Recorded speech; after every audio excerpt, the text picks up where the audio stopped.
सर्वत्र गोविन्दनामसङ्कीर्तनं गोविन्द गोविन्द। ॐ नमो भगवते वासुदेवाय। इति श्रीमद्भागवतमहापुराणं सप्तमस्कन्धः अथ चतुर्थोऽध्यायः। नारद उवाच एवं वृतशतद्रुतिः हिरण्यकशिपो रथ प्राधात्तत्तपसा प्रीतो वरांस्तस्य सुदुर्लभान्। ब्रह्मोवाच ताते मे दुर्लभाः पुंसां यान् वृणीषे वरान् मम तथापि वितराम्यङ्ग वरान् यदपि दुर्लभान्। ततो जगाम भगवान् नामोघानुग्रहो विभुः पूजितो असुरवर्येण स्तूयमानः प्रजेश्वरैः। एवं लब्धवरो दैत्यो बिभ्रद्हेममयं वपुः भगवन्यकरोद्वेषं भ्रातोर्वदमनुस्मरन्।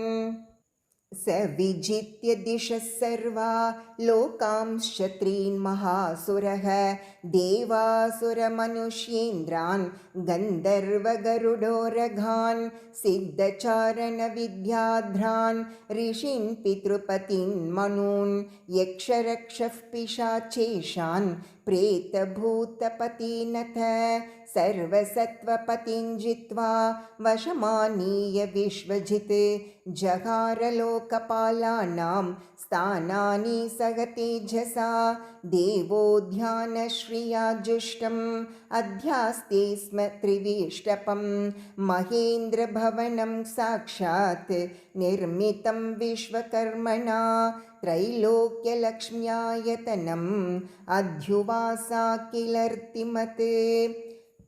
यत्र विद्रुमसोपाना महामारकता भुवः यत्र स्फाटिककुड्यानि वैढूर्यस्तम्भपङ्क्तयः यत्र चित्रवितानानि पद्मरागासनानि च पयः पेननिभाशय्या मुक्ताधामपरिच्छदाः कूजद्भिर्नूपुरैर्देव्यः शब्दयन्त्यगितस्ततः रत्नस्थलेषु पश्यन्ति सुदतीः सुन्दरं मुखं। तस्मिन् महेन्द्रभवने महाबलो महामना निर्जितलोकयेकराट् रेमेऽभिवन्द्याङ्घ्रियुगसुरादिभिः प्रतापितैरूर्जितचण्डशासनः।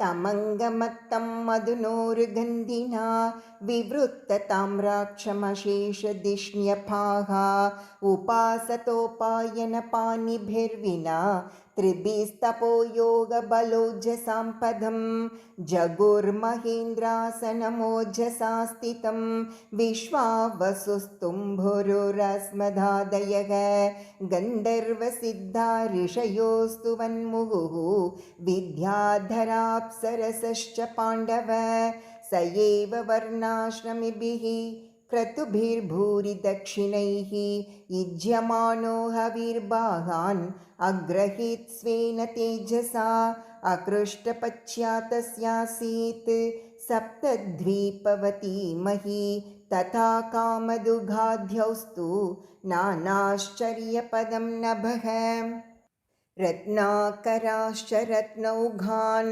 तत्पत्न्यश्चोहुरुर्मिभिः क्षारसेदुघृतक्षौध्र दधिक्षीरामृतोदकाः शैलाद्रोणीभिराक्रीडं सर्वर्तुषु गुणान् ध्रुमाः दधारलोकपालानाम्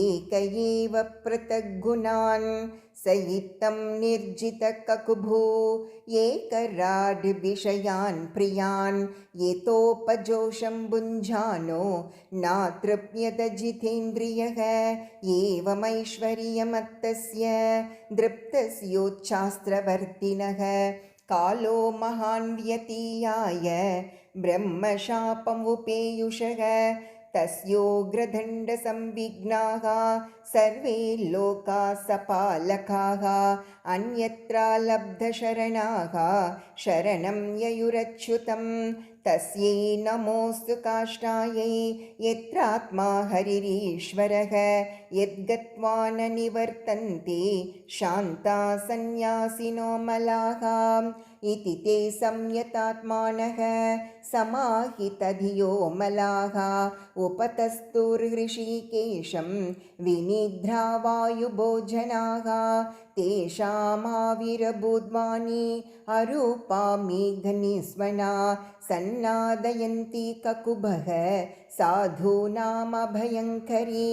मा वैष्टविबुधश्रेष्ठाः सर्वेषां भद्रमस्तु वः मद्दर्शनं हि भूतानां सर्वश्रेयोपपत्तये ज्ञातमेतस्य दौरात्म्यं दैतो यापसदस्य च तस्य शान्तिं करिष्यामि कालं तावत् प्रतीक्षत यदा देवेषु वेदेषु गोषु विप्रेषु साधुषु धर्मे मयि च विद्वेषः सवाशि विनश्यति निर्वैराय प्रशान्ताय स्वसुताय महात्मने प्रह्लादाय यदा गृह्येद् हनिष्येऽपि वरोर्जितं नारद उवाच इत्युक्तालोकगुरुना तं प्रणम्य दिवौकसः न्यवर्तन्त गतोद्वेगा मेनिरेचासुरं हतम्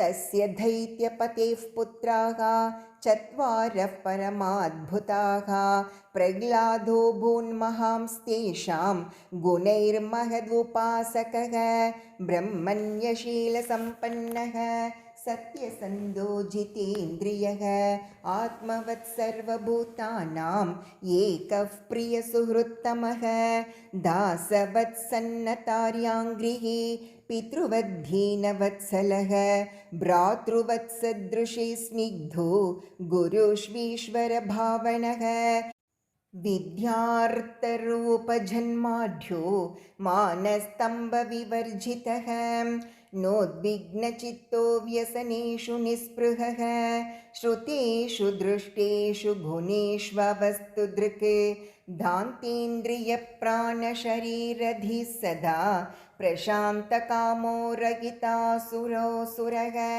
यस्मिन् महद्गुणा राजन् गृह्यन्ते कविभिर्मुहुः न ते धुनापि धीयन्ते यथा भगवधीश्वरे यं साधुगाता सदसि रिपुवोऽपि सुरा नृप प्रतिमानं प्रकुर्वन्ति किमुतान्ये भवादृशाः गुणैरलमसङ्ख्यो यैः माहात्म्यं तस्य सूच्यते वासुदेवे भगवती यस्य नैसर्गिकी रतिः न्यस्तक्रीडनको बालो जडवत्तन्मनस्तया कृष्णग्रहगृहीतात्मा न वेद जगदीदृशम् आसीनः पर्यटन्नश्नन् शयान्नः प्रबिभन् ब्रुवन् नानुसन्धत्तयेतानि